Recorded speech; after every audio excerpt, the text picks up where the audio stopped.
how do you balance that out as an empath, being extroverted? You're an empath. I mean, you pick up on emotions of all the people around you, correct? Oh yeah, for sure. So I'm assuming there must have had to been some type of mask or facade that you put on as you're going out to the clubs and whatever the fuck you did, no? Heck yeah. Tell me about that, please. Walk us through that. Ooh, how do I do that? You're at home, you're putting on your makeup. Your Nah. girlfriend's calling you. Yeah. You're putting on your mask. Yeah, you are.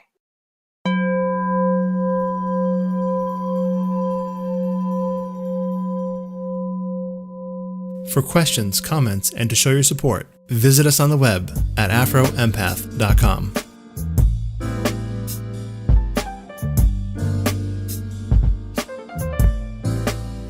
The majority of people aren't very empathetic, so you end up falling into that, with them. And just, Narcissism, you mean? Like falling into a narcissist attitude, whatever? right. Not giving a shit. I can feel that with you. Sometimes you're like you're really giddy and loving and things like that, And then sometimes you're like, fucking hell, people, humanity is bringing me down, Yeah. I mean, I tried to talk deep with I'll say Kayla, because it's weird calling her Kayla, but it's a lot better name than Pookie, to be honest. I try to speak real with Kayla, and but the thing is, like, we're gaming, so I can't you can't be that deep around people. You know what I'm saying? All right. You're around certain people that are on a certain vibration, and to be honest, I mean, Pookie might disagree, but I think most of the people, most black people, period, are at 30 and younger. Fucking just the young generation is so fucking, on average, pretty fucking ratchet, in my opinion. But I think we're diversifying. I do, but we're spotty. Hell yeah, man. I'm just saying, if we had to be like, hey, listen, we're gonna hand the country over to you guys. You know what I'm saying? Keep us, take care of the world. What do you think? I wouldn't feel safe. No. I wouldn't sleep safe at night. No.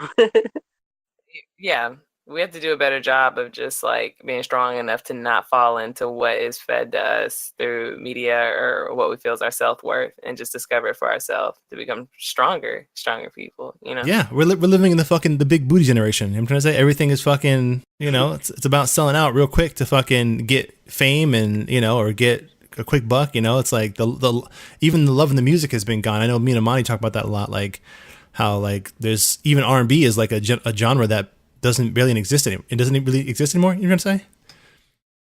Yeah, definitely. Well, there's like a contemporary version of it now. I mean, it's not that familiar to me compared to what I grew up on. But I honestly don't hate the new type. But the way they express themselves is certainly different. Yeah, I mean, there's a couple good artists that came out. Like you've heard of Her and DVSN, and right, and I like them both very much. I've been rocking them. But other than that, fucking shit, man. It's like a fucking desert out here. All this mumble. It's like, what the fuck is this shit? Like what is this? It's like a mix between. It's like mumble R&B. I forget what they call it. It's like trap R&B or some shit. I'm not sure what they call it, but yeah. You know what I'm trying to say though? Yeah, I know what you're saying. Yeah. It's a mixture for sure. You just got to take time to like. I don't mean you talking to you directly. Hell no, I'm not. I don't give a shit. I can sing. I'll sing myself to sleep. Okay, I'll sing myself to sleep rather than listen to that. So, hell no. I mean, I don't research it like I'm supposed to either. I'm just I'm a little. No, I hear you. You're just not in your head. I hear you. But for me, I'm just like, a lot of times, I know Amani is very big into music, and it feeds her soul, and it does for me too. But some of this music does not feed your soul like it used to. You know what I'm trying to say? Mm-hmm. And that affects. Yeah, as empath, that affects us on our day to day. You know what I'm trying to say? Because we need time to fucking re-energize from this fucked up world we live in. Mm-hmm. There's this artist that I love called Black, but his music type, this last album, it was like a downer, but it was just good for what I was going through at the time because I was like ending a relationship. But if I listen to it now, it kind of puts you back in a down mood, and I thought it was pretty interesting, like how you said music can affect you and where your head's at. Absolutely. So let's talk about gaming, where you're at right now. You're going to say like this serotonin fix. I know that was a point that you kind of brought up, from our conversation, listening to what we were talking about. Like we were talking about serotonin fix in terms of, getting a boyfriend or a girlfriend or just something outside yourself to fix rather than going inward and doing meditation. You talked recently that you were kind of, I know you downloaded a meditation app, some of that, and that I noticed recently you've also stopped gaming as much as you used to. Maybe you're playing more single player games now, or what? Have you started to detach, or what do you think? You're in the process of that, or what? No, I actually game more. Like I have a habit of hopping on after work and just like loading up a particular game, and you know what game that is. And it's a Yep. group, it becomes a group activity. And when I'm by myself, I'm playing The Witcher. You know, those are my two things lately.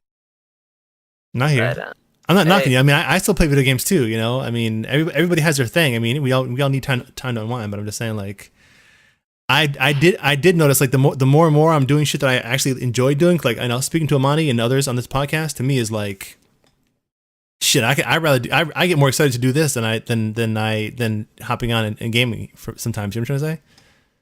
yeah, and that's actually what I'm looking for, or at least mentally. I'm not actively looking for it. I have friends that go out after work and like get drinks and things like that, and I just don't do it with them because I physically don't have the energy for it. Mm-hmm. So gaming is an easy way for me to escape what I'm physically going through with my fatigue and stuff like that. I wish I had an alternative, but No, hey, what you do now if you want, you know. So let's talk about fatigue, Monty. Have you ever gone through, you know, my whole thing, Monty, is because this sister deals with fatigue, chronic fatigue.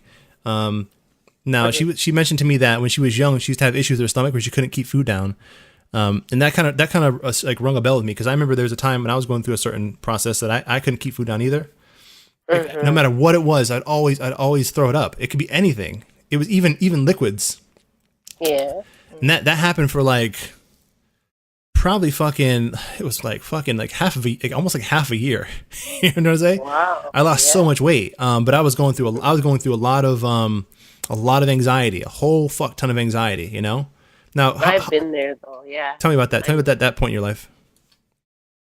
I think I didn't know I was going through anxiety at the time, but that happened to me too. It just one day I had some takeout, I ate some food and I threw every bit of it up. And Is it bad food or just any food? I first I thought it was a bad food, but it was any food. And I went to the doctor and they checked everything out and everything came back negative. That's when I realized it was deeper than just the food. There's something else going on, like some kind of tension. Yeah, absolutely. That was rejected. Yeah. Yeah, and you know that as empaths, we often have a lot of issues with our stomach, right? Oh yeah. Yeah.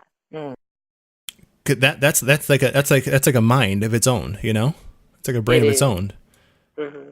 So let me ask you, Kayla, what age were you when you began to have those issues with your stomach, you know, not keeping food down? I honestly can't even recall the age. That's how long it had been going on in my life. And it was to the point that it was so early that it became natural to me to where I didn't know something was wrong, which is weird that certain habits can be learned that way, that you don't think it's wrong. But like, you can't give me an age range. Like, were you like, was it after puberty, before puberty? You know what I'm saying? No, it was definitely before puberty. It was childhood. Like Wow. I'd say I can remember 8 or 7 or so, but I was told I was a colicky baby. So I've had digestive issues since I existed. But me knowing cognizantly that I couldn't keep food down, 7 or 8. Gotcha. So when did you realize that you're an empath? Out of curiosity, like when did you even search for that term, or just kind of serendipity, or what? Like a year or two ago. Just because I realized I take in like the mood of the people around me, or like the tension or their anxiety or whatever very easily. Or when someone's going through something, I have this desire to like give them the right advice to help them. Not that I'm a pro, but I just want to help. But when I'm not able to and can't say the right words, it would actually bother me. So I was like, why do I feel this strongly? Well, some people can be just rude or just not nice, and they be perfectly fine with it and just be like, I don't give a damn. I don't care how they feel or whatever. And I'm just not exactly like that. That's perfect. That's perfect. Cause I remember, like, I didn't know it was an empath at the time, but I remember several situations where, like, I've told Amani, like, I was, one time I was smoking weed with my friend and we were in the store happy as shit. And some white guy comes up to me and he asks me, he's like, where can I find such and such? And And I just looked at him, and I guess now that I think back, I'm just with like the most like happy, gleeful face ever. And I'm like, you can find it, yada, yada, yada, all smiling, all cheesy, so happy. And I'm say so happy to help, And my friend's like, why do you do that? I'm like, do what? Say that it's an aisle 5 or whatever, He's like, no, that, what it is that he didn't understand, like that we have a certain urge within us to help others. I'm trying to say that they can't understand that compassion. I'm trying to say how, you're saying that like it almost hurts you to not be able to do it. You know what I'm saying? Like it frustrates you. Yeah. Yeah. So when you can help somebody if as an empath, like that what I realize now is, is you're really in service to God. I'm trying to say, because to be a servant, and this goes back to Christ, to be a servant is the highest, function really, while on earth. I'm trying to say to be of service to others. Mm. So let's talk about like you're coming to the church recently. Like what's your relationship been with God? I'm trying to say in all this, and when did this happen? Like and have you correlated any of the empath things to that yet, or no? I don't think I correlated that with that. I think I just used it as a tool to pull myself out from, like I say, that that I don't know. It's like having a source of guided morality, or how to think, or just not take life so heavy, I guess. Like to keep going and just remember that there's a spiritual purpose to my life, and not to focus so hard on what I don't physically have in my life. Because when I was growing up, I had an obsession with like being successful, having people say, like I made it. Not that I care about it. Like, well, I guess I did kind of care about other people's opinion more growing up, that's for sure. So I was like, this isn't healthy. And I always went to church my entire life, but all the hoopla around it, it really turned me off. I don't need a lot of repetition to learn lessons. So teach me something once for the week and I'm good. But the churches I went to, I tuned out during the service, or I get sleepy, or I don't need all the dramatics. So I found one church like 2 years ago that just spoke to me, and like the pastor just speaks very clear, concise, and it really speaks to me. So it really intensified how I'm looking inward spiritually. But I'm not habitual with that practice of being able to go inward, and I need to work on it. That's good. So how about meditation? How's that been going? When I do it, it's helpful. It is. But good habits are hard to keep. Another thing I need to work on. Getting older, got to do better.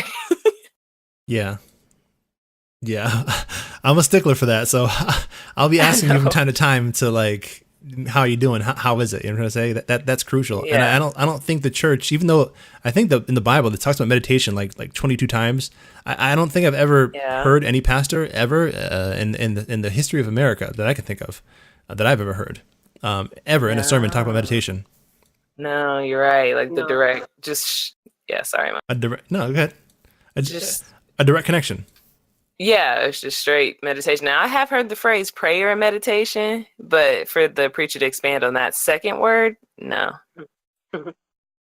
Yeah, because I mean, if you could go inward, then I mean, don't get me wrong. There are people that are on a certain level of belief. I think in life there are 3 stages. There's belief, faith, and fruition.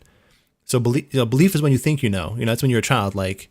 Is God real? Is Jesus real? You know what I'm saying? Like that's belief, Then there's faith. That's when you know, and when you can find comfort, And then there's fruition when you become what you know, and that's And I would say I would argue that only Christ is the only person that'll ever reach true fruition, where he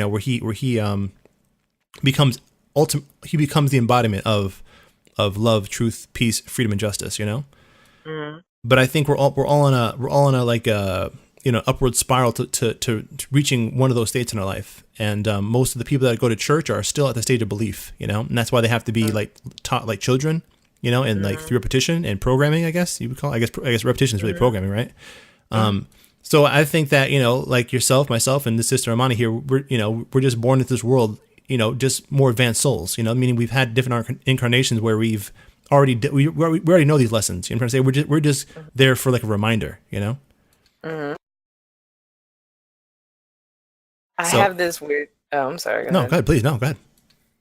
I have this weird thing where it's like I don't remember to try and go inward with my lessons with God or conversations or whatever, if I think about, like, at least in my Christianity, the Trinity, where you say the Holy Spirit, that part is where I have to remember that in Christianity you taught that the Holy Spirit is within you, like with you more. So you know the concept of God and Jesus, but the Holy Spirit, it's like I have to talk directly to the Holy Spirit within me to remember that I need to, like you say, work on my spirit part and not just take the God and Jesus part as a lesson, as what they want you to do or what Jesus did or whatever. It's like, okay, that third part, I need to maintain that. And that's what I need to work on. Because when I have my fatigue days, the worst, I take on this thing where I can deal with it. It's what I was dealt. People have worse situations than me. And so I don't take a spiritual aspect of it just to ask for help to get through the day or things like that. I just take the brunt of it myself, and I don't talk to, like, the spirit, God, or anything like that. If that makes any sense. It does. It might not. Yeah, it makes absolute complete sense. Amani, you want to speak on that, please? Yeah, that happens. That happens to me too. You get lost in your thought, mm-hmm. and you forget the connection you have. Totally. Can you give her some advice on how to retrain your mind? You know what I'm saying? Because I know that we've talked about that, definitely, I think it's something that you have to practice, like a reminder. Like you have to. It's a state of mind that you have to come to, where you don't need you won't forget, because it's like a whole perception. So you won't forget in those times when you're laying there and you feel that way. I hate that. I get that feeling all the time. So I understand.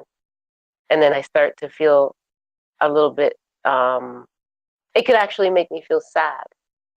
Yeah. And I get lost in that sadness, and oh my God. So I don't know. I'm working on that too. I'm working on changing my perspective on how I walk each day, and how I see things, so that when those times come, I can be ready for so ready for it that I can get rid of that. I won't even get that. That's what I want to come. Mm-hmm. I think faith is like a muscle. You know what I'm trying to say? You have to, it has to be built up. You know what I'm trying to say? Like through repetition. Yeah. So like, when what I think you guys are talking about is those times when the world begins to close in on you, right? Mm-hmm. And you forget that you're that God is within you, and that means the Spirit of Christ is within you. And to be honest, the Spirit of Christ is within everything, every living thing in this universe. The Bible says, look for me under a rock, and I am there. Meaning that every living thing in this world that has love in their heart and that has a will to fight has that spirit within them. Right. And we can call upon that any time. The thing is that this world has so many things in it to keep us distracted, to give us that serotonin fix that we talked about, to keep us hardwired on needing it and energizing this matrix or this world we live in. So I think we have to have discipline, and tell ourselves, okay, no, I'm not going to do this. I'm going to take 5 or 10 minutes out and just sit with myself and hammer out the issues of self-pity that I have or sorrow that I have within inside myself. Why am I feeling this way? If God truthfully is within me, and I'm going to church and I'm hearing all these things, at some point, like I need to apply it to my life. So you know what I'm trying to say? To better myself, so I can have more energy throughout my day. But that's gonna come just like any, you've been programmed to rely on the world for strength and for comfort. Now you have to program yourself to rely on going inward and finding God inside yourself, and that Spirit of Christ within inside yourself to find comfort as well. Yeah, that makes sense.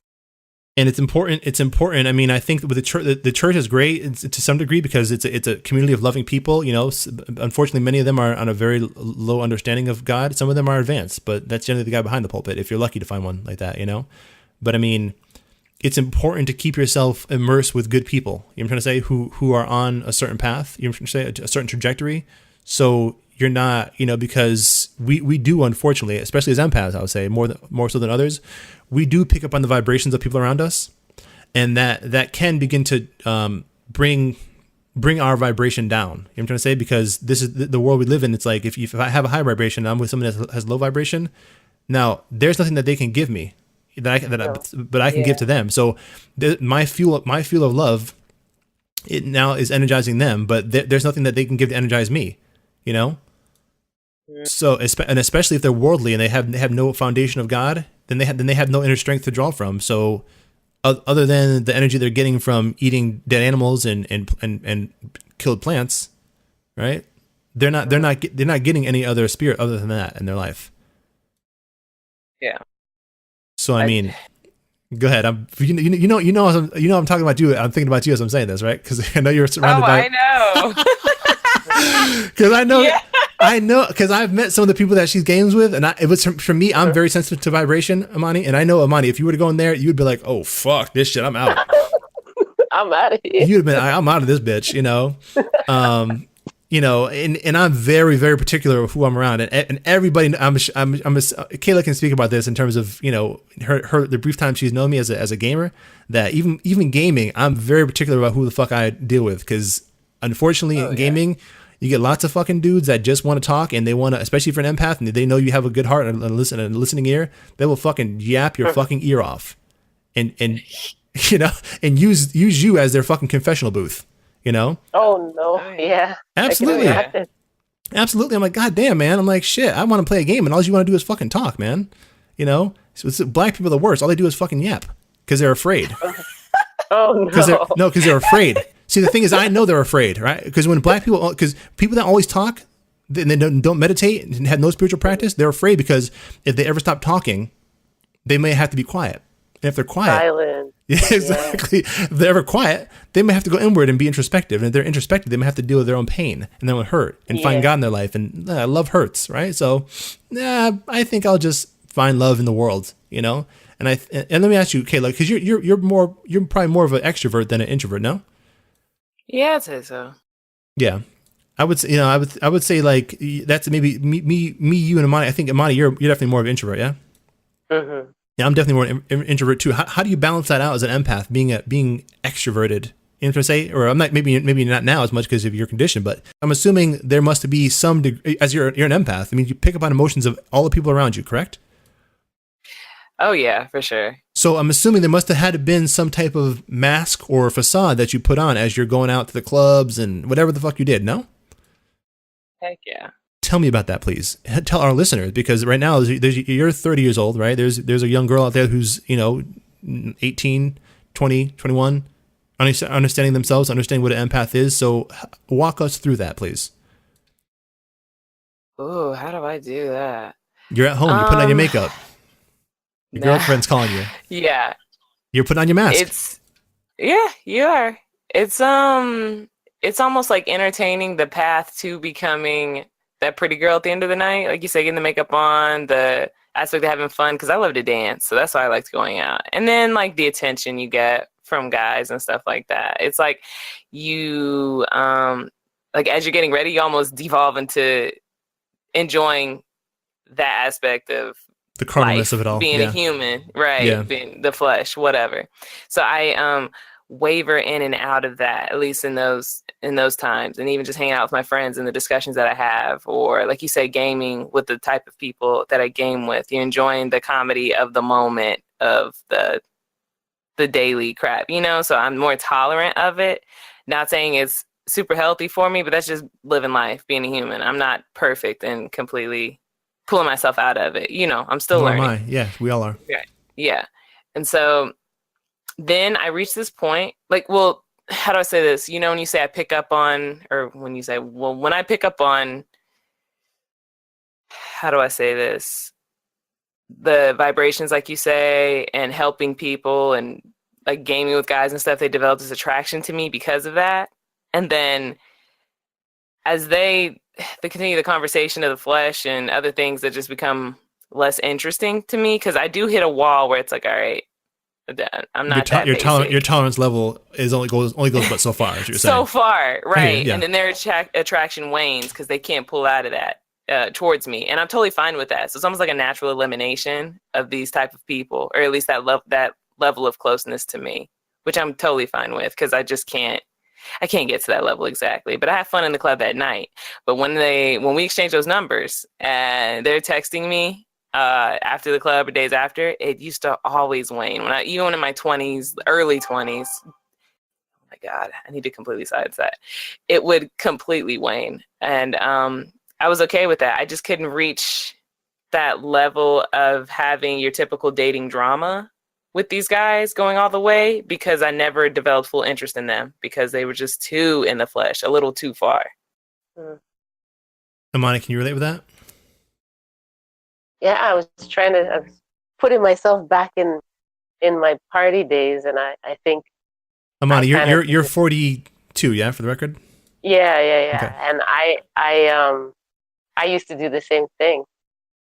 I had to wear like I liked the whole party and environment because I guess for the time I enjoyed everything, but then it was similar to Kayla with when you start attracting things that you're not out there to attract.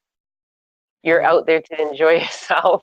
But you enjoy But the you're attention, though. But you enjoy the attention at the same time, no? Mhm. Come on. There's a You're still part of you human. that yes, there's a part of you that enjoys it, but then there's sometimes you feel like a drain, Yeah. drain, because that's not what you're there for. Your mind is higher than that.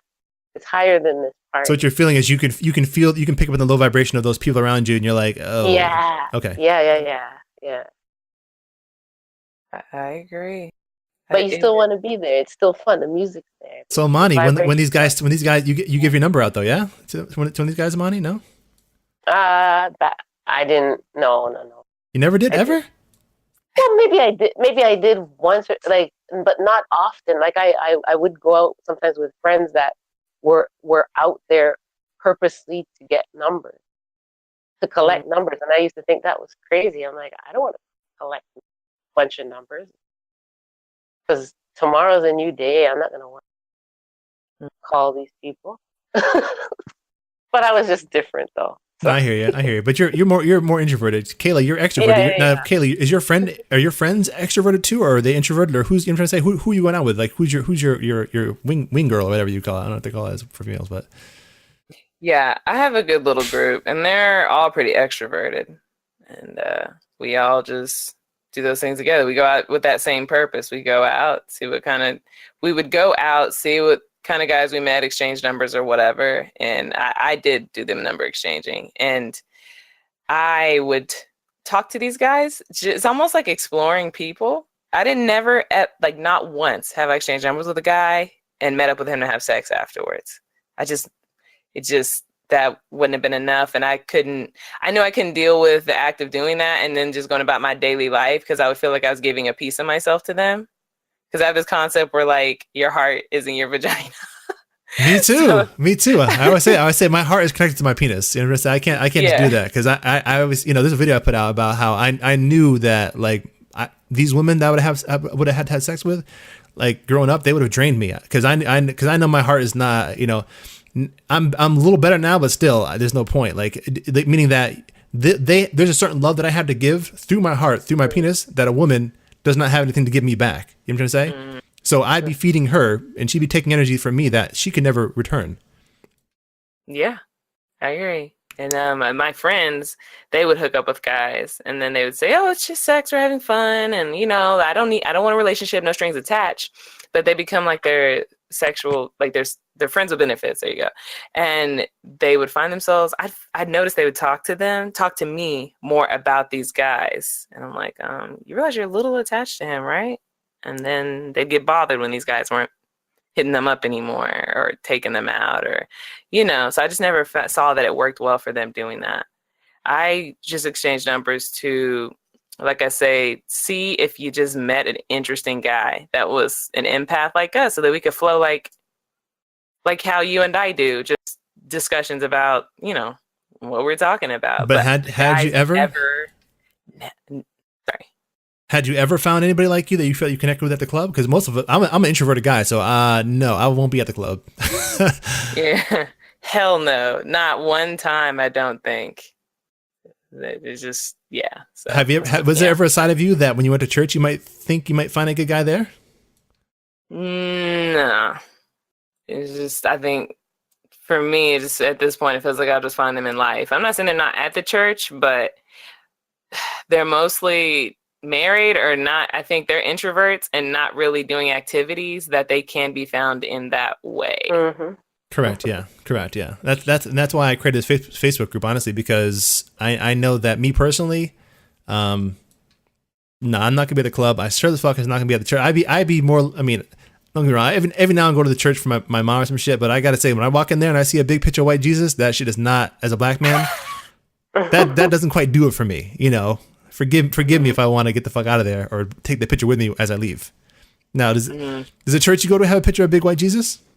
Absolutely not. There is Thank no God. Depiction of Thank Jesus. God. Oh my God, I hate that. That's Not the fucking one. worst. You know, my mom always trying to make an excuse like, well, there's a picture of a brown haired dark skinned Jesus there. I'm like, it's the same thing, ma. Just, you know, like these. It's like, wow. It's just mind boggling to me. But anyway, I digress. It's just like, you know, yeah, I couldn't go. I mean, don't get me wrong. I've been to some churches. To be honest, the area where I live is very mainly white. I'm trying to say. So I live in New England, you know, so there's not like these black mega churches or whatever the hell there is in the South or the Bible Belt. You know, Kaylee, you're from the Midwest, yeah? Yeah. And I'm sorry, go ahead. South Midwest, yeah. South Midwest. So like, is there a decent population of black people there that you can, you know, in terms of the church, or what is it like? I know I'm saying like there are mainly like white churches and black churches. They're there every now and there's intermingling, but for the most part, you would agree that there's mainly division in the church in terms of race, no? Oh, absolutely. And then the churches that we do have that are mixed, like mine, they're generally larger, for sure. Gotcha. But I mean, even with churches, you know, I feel like you're so limited because you can't, I mean, as black people, like, you know, the Bible, part of that is our, I mean, obviously, I'm not sure if you know, but that's our story right there. You know what I'm trying to say? Do you know that? Oh, yeah. So yeah. we cannot, I feel like we cannot openly convey that to the masses in the churches. Cause I feel like, you know what I'm trying to say? You're saying that we can't openly, we cannot convey that, meaning we are the biblical Hebrews, right? I have heard of this, yes. Okay, well, I'm not that educated on it. It's okay. I'm just saying, hypothetically, if you read the Bible, if you read the Bible, I mean, I can put the verse now, but I mean, it says that, know that for 400 years, your ancestors will be enslaved in a land that is not their own, you know? Gotcha. Or something to that extent, you know, the Bible, I can pull it up later on, but the point is that, you know, we fit the bill, you know, more than any other race of people in the world. We're the only people that don't know our where we came from and don't, you know, are called black or Negro or whatever the fuck we're called tomorrow, right? So, right. I mean, as far as I can tell, we fit the bill. But in terms of, I feel like when I go to church, I got to put on a fucking mask, the same way that you know, when you're going to the club. Like that's what I'm saying. I can't be myself there. I can't be a strong, revolutionary, you know, free-willed, like, you know, determined, Christ-like black man. I've got to be this kind of punkified, bitch ass, you know, subservient Negro. That's what I feel like when I go to church. And that's why I'm just saying that's why you're not going to find any good. I'm not saying you're looking for a good black man there. I'm saying for our listeners, I'm trying to say you're not going to find any goddamn good black men there. Fuck that. You're going to find some nice Uncle Toms, you know, maybe. It's true.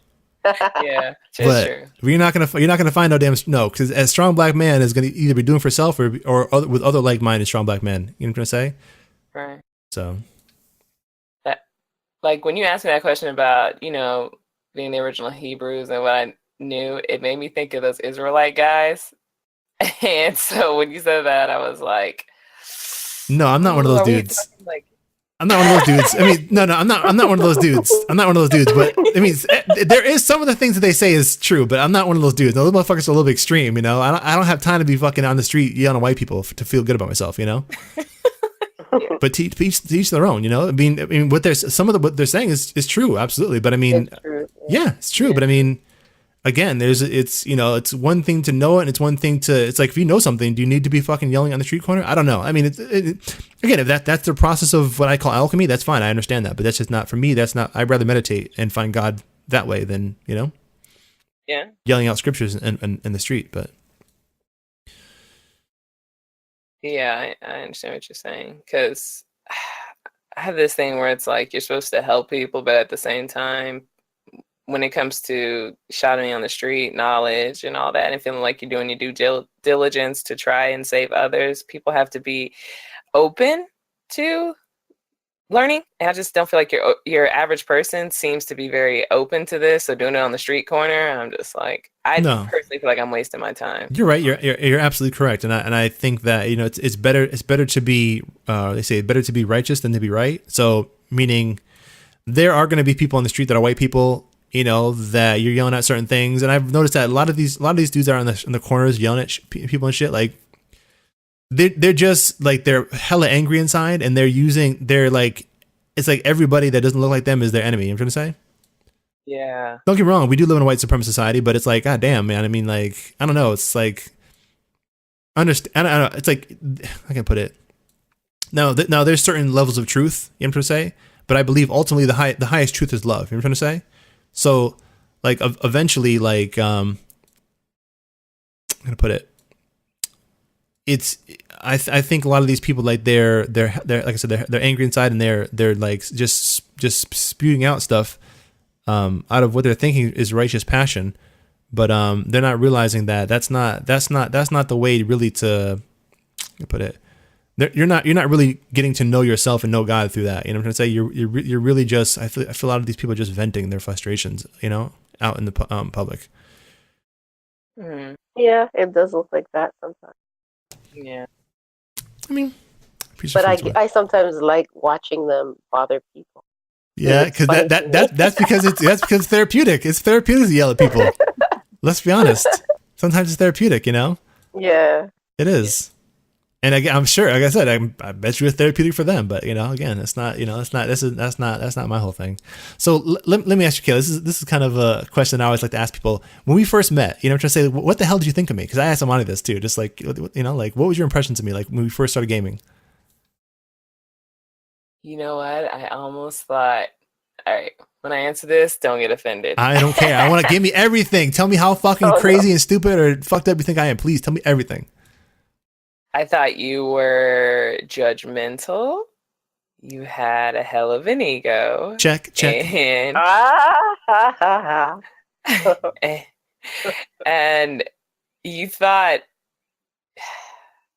I don't know, I'm having to process what I felt at the time. It's like, like an emotional imprint. I'm like, what did I feel at that time that I met you? I just was totally thrown off. Like I said, I like to learn people. So I had my idea, but it's like, there's clearly layers to you.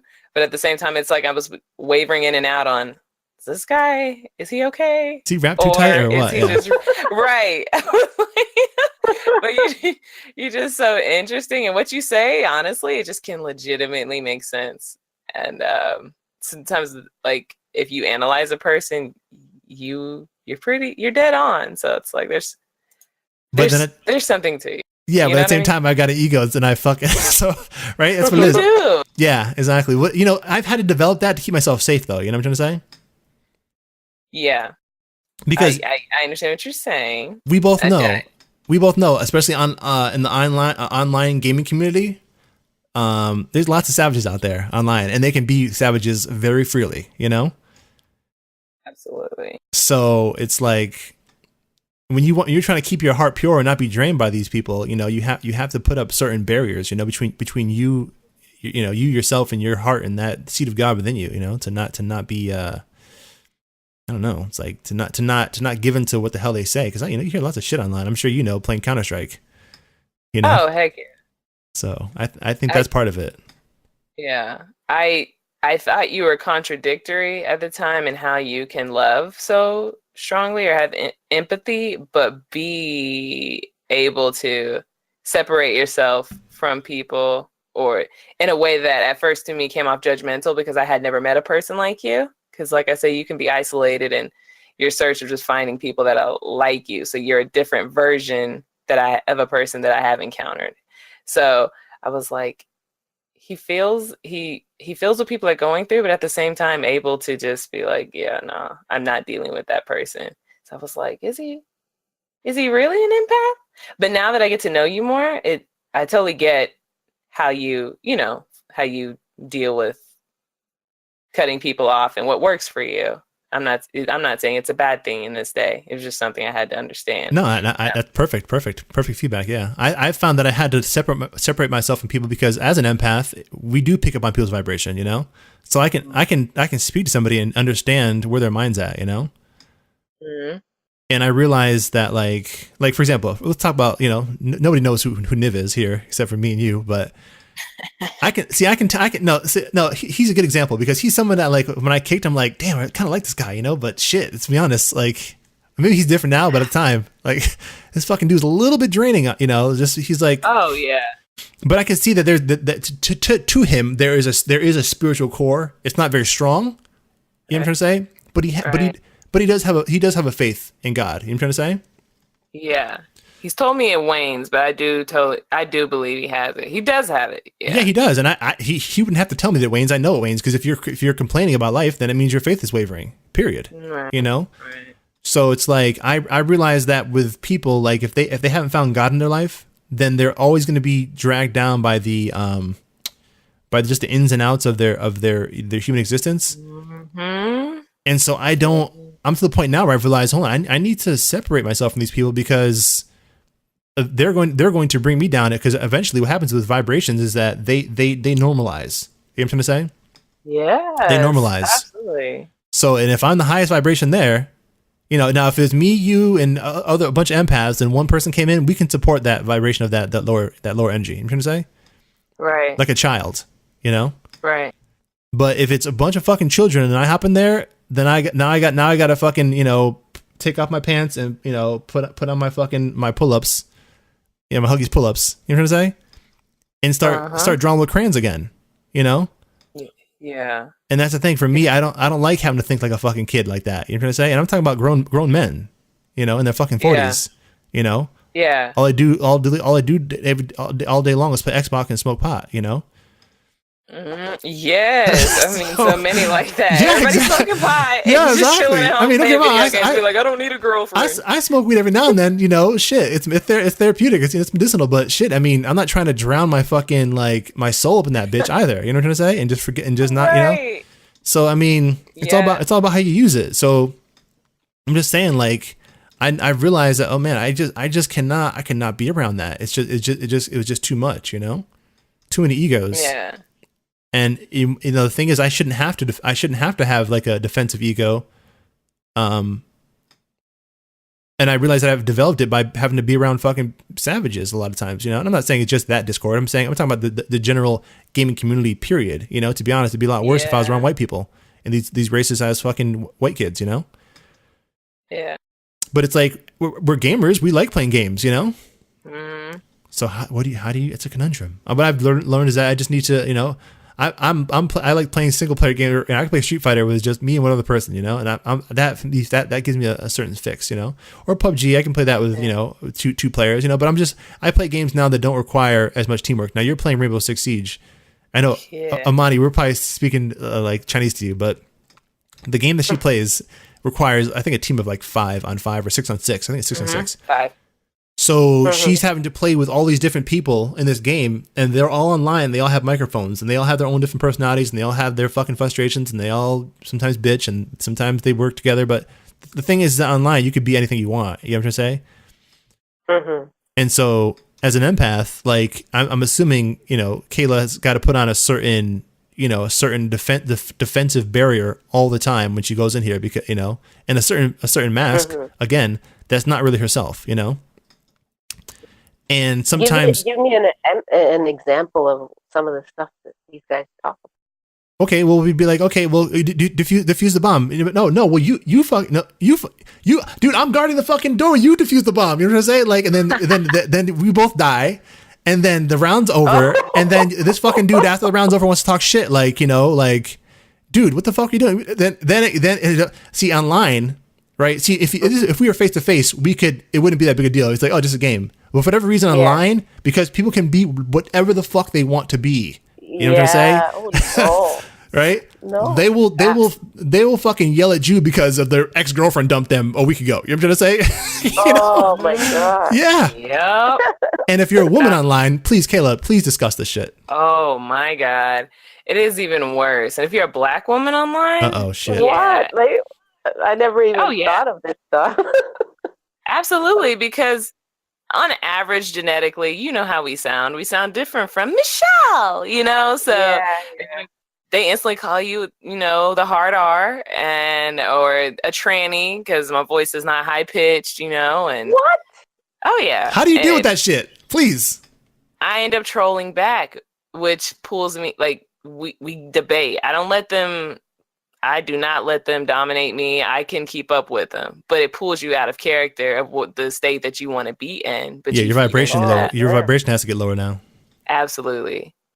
And so you kind of, because you're an empath, is kind of strong on you, and you're left in that state for a little bit, you know, a few hours or the evening, and then it just makes me play worse and sign off. And but when it comes to like how Lewis can, okay, what you were saying about Niv's done nothing cruel, but correct. So the fact you were able to disconnect from him like that was so interesting to me, because it's just that's how you deal with people. And when I say that, I'm not saying you're wrong whatsoever. It's almost like the next level of being able to control the vibrations around you. And I have a hard time achieving that step of cutting people off unless they've done something wrong to me directly. Yeah. So I thought it was interesting that you were able to do that. Because you're right about his energy and stuff like that. He's gotten better, so I can tolerate him more.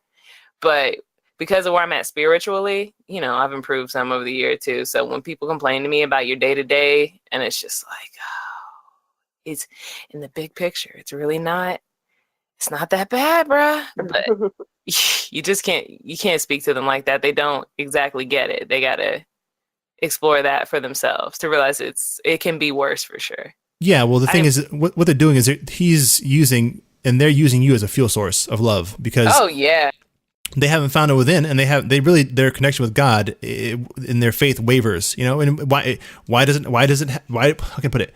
Why would they need to find God when they have Pookie or they have Kayla, right? Yeah, or they can just go, I'm just gonna hop on here and talk to Pookie, or I'll hop on here and talk to Swift. You know, he's got a good ear, he's got a good heart, right?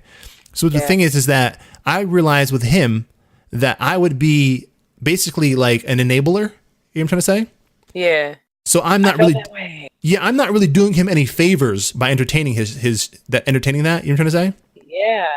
So I realized to be spiritually, to reach a certain level of spirituality or enlightenment, you need introspection. That means you need time to be with your own thoughts. You know what I'm trying to say?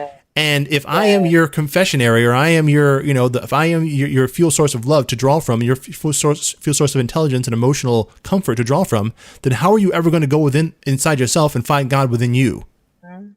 Exactly. So that's it. I realized that, no, I'm actually doing him a favor, and I did that out of love for him, and I do not have any negative feeling towards him, and I wish him the best. And I know that by doing that, I made him better. Yeah. Absolutely. That's a very, very interesting point, because I actually had this conversation with a friend last night. I told him, you need to take some time to figure it out for yourself. And I told him spiritually, you know, you need to take some time to figure it out for yourself. Because when we talk, I'm giving him advice all the time. But I can only do so much, you know, because I started to feel stressed for him. And I don't like that feeling. So I totally what you're saying. Yeah, that's it. I was speaking to a brother. He's, you know, another empath. Of course, this whole community of empath. But what he was saying is that, you know, for him, he had to learn to say no. You know what I'm trying to say, and just realize that, like, and not feel guilty about it. You know what I'm trying to say, and not. Yeah. It's a process. I'll tell you right now. Like, one of the hardest people I've had to cut off in my life, because they were being a real narcissist to me, was my sister. I have a younger sister. Ooh. Yeah. And she had some, I think what narcissism is that there are people that get caught up in their own emotional world to the point where they can no longer empathize with you and your own, because like I keep saying is that we all only have two responsibilities while we're on earth: to know ourselves and to know God. And so you're on a path towards doing that. I'm on a path towards doing that. That other person is on a path towards doing that. But those people at some point, they begin to use you as their own personal fuel source of love. You know what I'm trying to say? And if you're giving if you're giving your love to them, how can you ever go and find that cup of love within you? You know what I'm trying to say?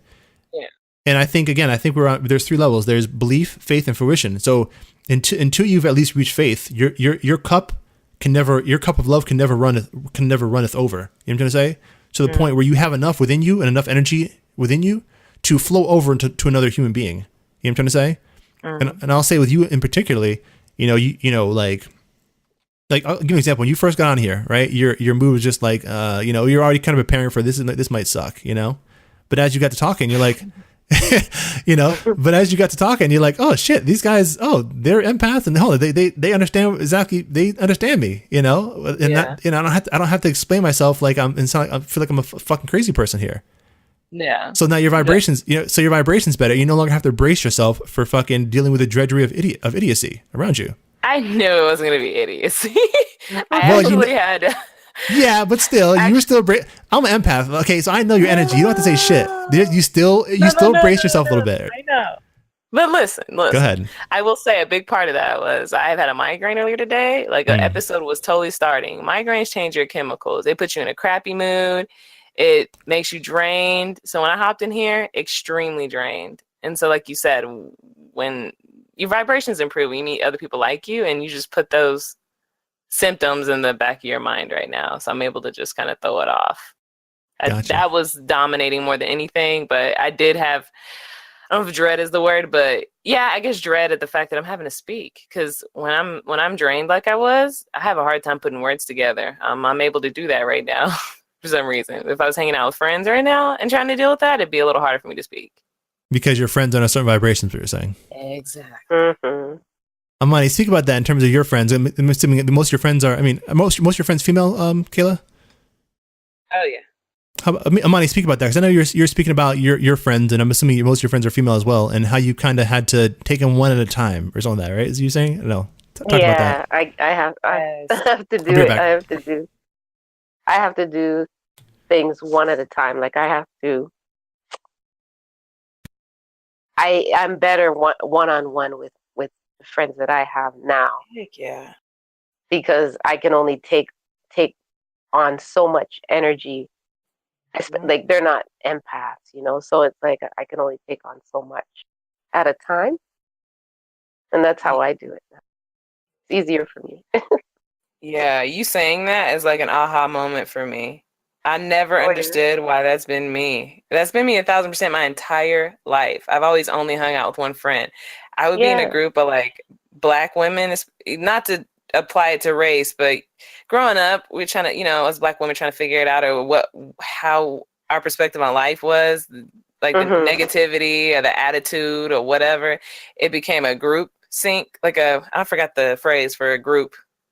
A group energy, and I couldn't pick that up. It was stressing me out, the negativity. Like, so they'd be sitting back talking about a female, and I'm just like, why? That's like me. I can't do that. Yeah, like, why? It's not as serious. We should be laughing, joking, enjoying each other. So I'd find that one female that was happy-go-lucky, or with her being separated from the group like that, we were able to just have that one-on-one good time. So what you said is just like, yeah, 1,000% me. Yeah, it's just such a better feeling. It's easier to deal with it. Yeah, I would do. Yeah, sorry. No, it's okay. I would do like if I had to do a group trip with a class or something like that for whatever reason, I would literally every time get depressed. See? Yeah, like a couple days into it or something like that, because I couldn't connect the same, or they would drain me, and I just did not understand. I would call my mom and be like, I'm really unhappy. I don't know why, and I can't relate. It's crazy. I did a group trip to New York because I'm in Toronto, right? So I did a group trip to New York one time with a bunch of girls, and I said, never, ever again. Am I ever doing that? It was awful. Everybody was like, it was just a battle. Like on the way home, nobody was talking. It was silent. All the bickering, and everybody wanted to do whatever. Like nobody wanted to sync, to get in sync.